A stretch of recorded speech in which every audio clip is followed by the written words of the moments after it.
Men жолдошум менен сүйлөшүп жүрүп турмуш курдум. Чындыгында жашообуз аябай жакшы башталды.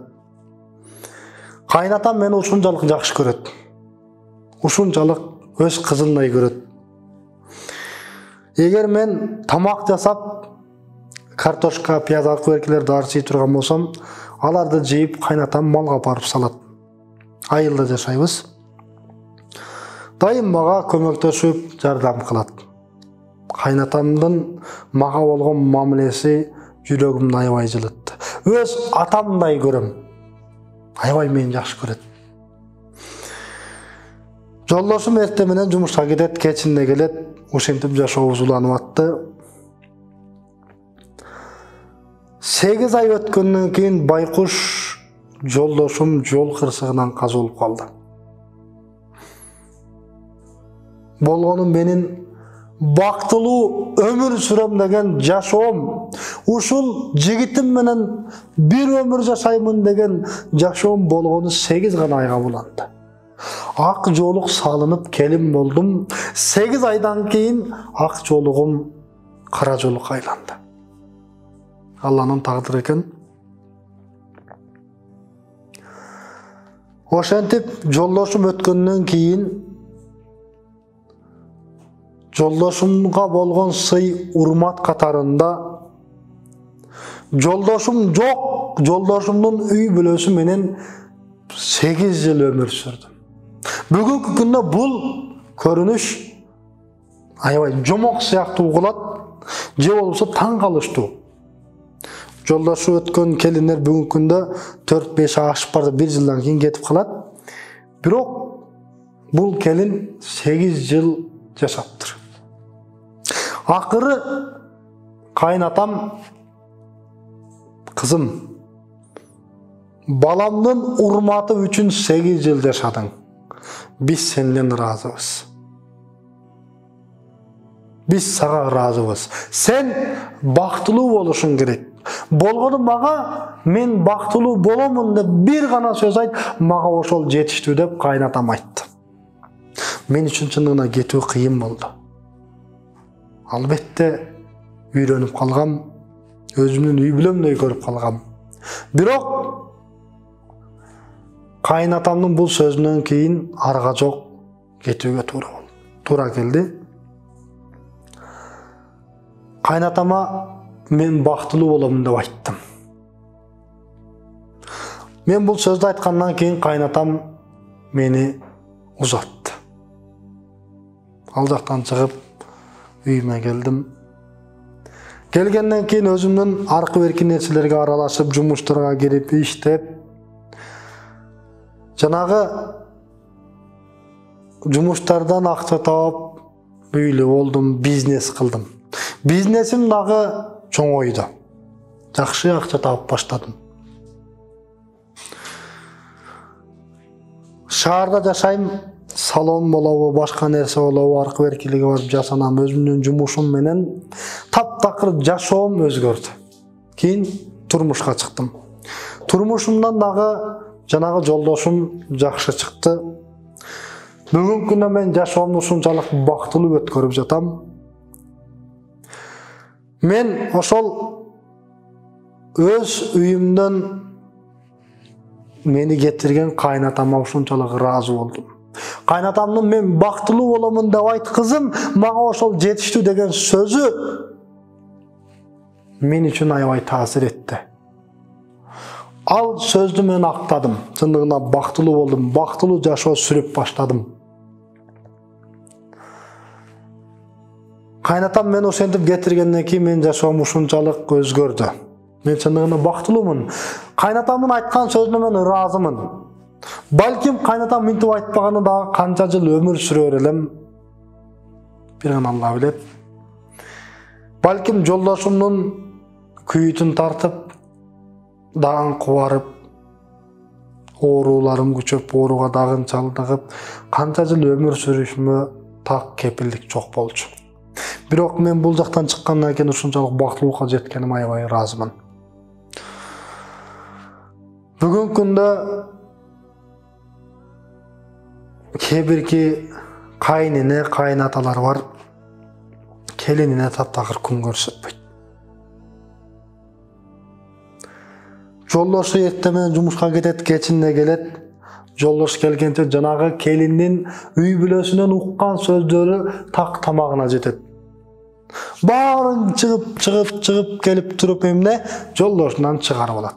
Байкуш жолдош эртеден кечке иштеп чарчап келет дагы аялынан айткан сөздөрүн дагы кулагына сиңирип жакшы уктай албайт. Ошону мен эртемен гаңгирап жумушуна кетет. Албетте буга себеп эмне болуп жатат? Келинин үйдө олтуруп алып бүт адамдардын киришкени себеп болуп жатат.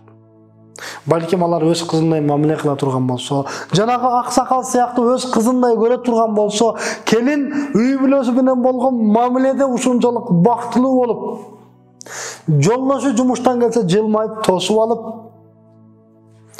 жолдош менен сырдашып, сындашып, балким күлүп чайнап, таң атырып, жолдошун да узатмак.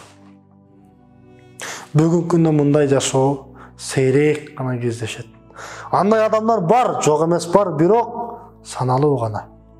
Көпчүлүк жеңелерден угуп каласың, эжелерден угуп каласың. Менин кайнынем андай, кайнынем мындай дегендер дагы толтура. Аллах андайлардын жүзүн ары кылсын. Балким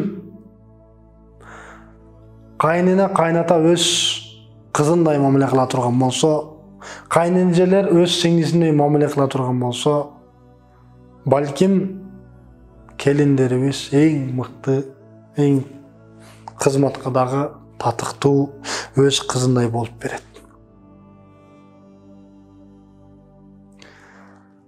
Кайнанатын келине болгон мамилесин караңыздарчы.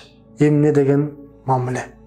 Жата калса тамакка картошка, пияз арчып даярдаса дагы ошонун почогун апарып малга салат. Кызына болгон мамилени караңыздарчы. Келиниге болгон мамиле. Балким бүгүнкү күндө биздин кайнына кайнаталарга дал ушундай мамиле кыла турган болсо, биз үчүн жашоонун бактылуулугу балким ушул. Biz айтабыз, бакыт эмнеде десе, бакыт акчада, бакыт байлыкта деп ойлойбуз. Жок, акча колдун кири. Ал бир келет, бир кете турган нерсе.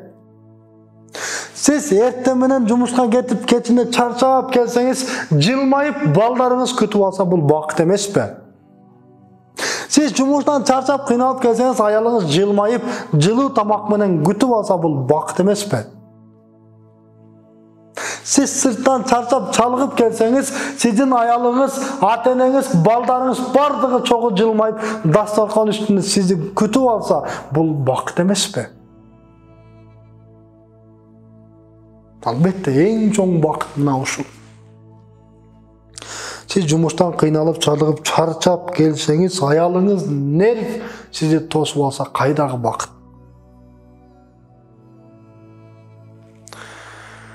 Allah har bir үй бүлөгө чындыгына бактылуулук насип этсин. Бакытты байлыкка, башка мансап нерсеге эмес, үй бүлөнүн болгон мамилесине. Жанагы коломтонун оту деп коет эмес, үй бүлөнүн отун өчүрбөстөн тутандырсын. Мына бакыт. Үйдөн түтүн өчпөй турсун деген сөз, мына бакыт. Келиңиздер, урматтуу ата-энелер. Келиндерге ошондой мамиле кылалы. Алар 30-40 жыл алдың үйдөн кичүү баласына, жалгыз баласына турмушка чыгам деген кыздар көбөйгөн сыяктуу. Келиңиздер ушул бүгүнкү жашоону тескерисин айланталы. Бүгүнкү кыздар дагы мен кайненемдин колунда жашайын. Мен алардын дуасын алайын, мен алардын кызматын кылайын, мен аларга алардын кызындай болоюн деген түшүнүк алып келели. Келиңиздер. Мен үйдөн жалгыз баласына турмушка чыгайын. Мен кайнына кайнатам дуасын алайын деген түшүнүккө келе турган абалга келели. Айтат эмеспи? Ата энең сенин тозогуң же бейишиң. Ата-энең бул дүйнөдөн каза боло турган болсо, демек бейишке болгон эшигиң жабылыптыр деп устаздарыбыз дагы көп айтат эмеспи? Дал ушул сыяктуу келиңиздер.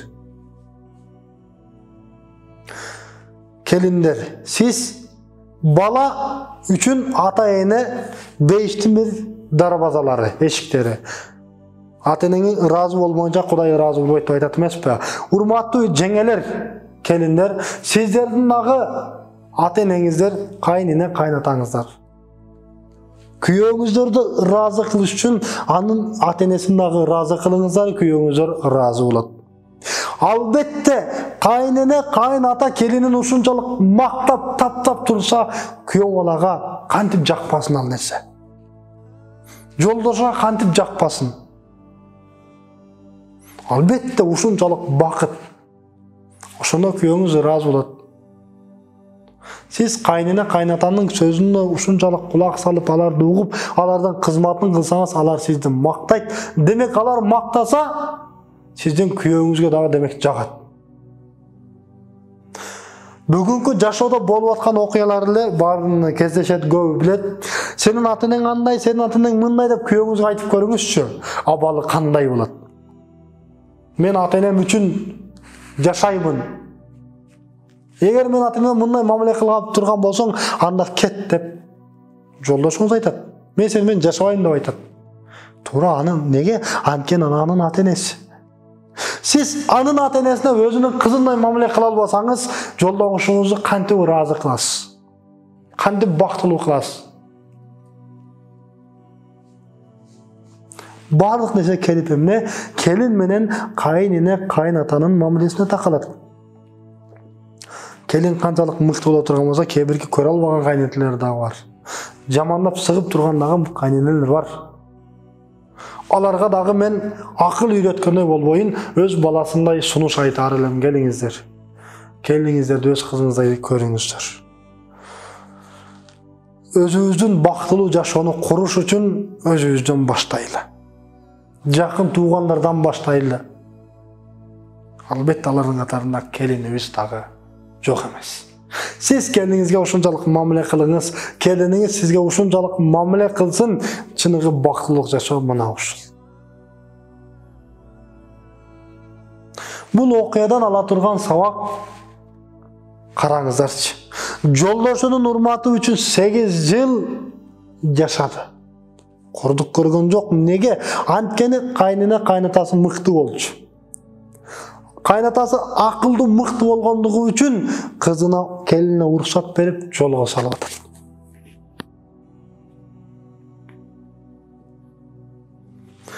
Sizler mıktı bolсоңуздар, келиниңиздер дагы сиздердин анаканыңыздарда өз кызыңыздардай күн кечирет.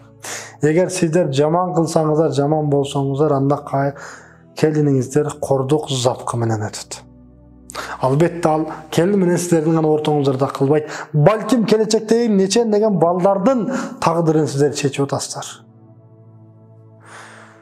Жаңы келип ажырашып кеткен башка маселе. А бирок 2 балалы, 3 балалы болуп калган келиндер ушул маселенин негизинде турмуштан ажырашып кетип жатат. Байкуш ооба келин башка бир күйөө таап алышы мүмкүн, сиздин балаңыз башка бир аял алып алышы мүмкүн. Байкуш балдардан не күнөө? Балдарыңыз тирүүлөй жетим калып жатпайбы? Эжемке барсам, жездем бар, агамка барсам, жеңем бар деген сыяктуу. Байкуш сиздин небереңиз келиниңиз менен кетсе, өгөй атага туш болот. Балаңыз менен калса, өгөй энеге туш болот. Алардын жашоосун ким ойлойт? Ал кимге маанилүү? Сизге маанилүү болбосо. Кээ бир келиндер бар, чыдай албай мен кетем, баламды өзүм карап алам дейт. А бирок өзүң карап жаткан, өзүм карап алам деген келиндердин балдары кандай абалда жүргөнү баарыбызга белгилүү. Өзүм багып алам деген келиндер, алар менен сырдаштаңыз, алар көп нерсени айтып берет. Туура бала өсөт, бирок атанын мээрими жогошот. Апанын мээрими жогошот. Ал балдардан эртең эмнени күтсө болот? Биз үчүн кыйын нерсе. Ошондуктан келиңиздер бактылуу жашоо үчүн бир туугандай жашайлы. Келин деген сөздүн алып салып кызым деп колдоналы.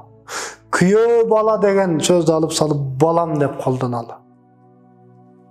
Баарыңыздарга Алла Таала бактылуу жашоо насип этсин. hurmatly apalarım, ejelerim, atalarım, çoň enelerim, bahtly yaşan barıňyzlarga nasip etsin. 5 çıtangan nevere jytyn, 5 çıtangan bala jytyn sizlerge da körүүnü Allah Taala nasip etsin.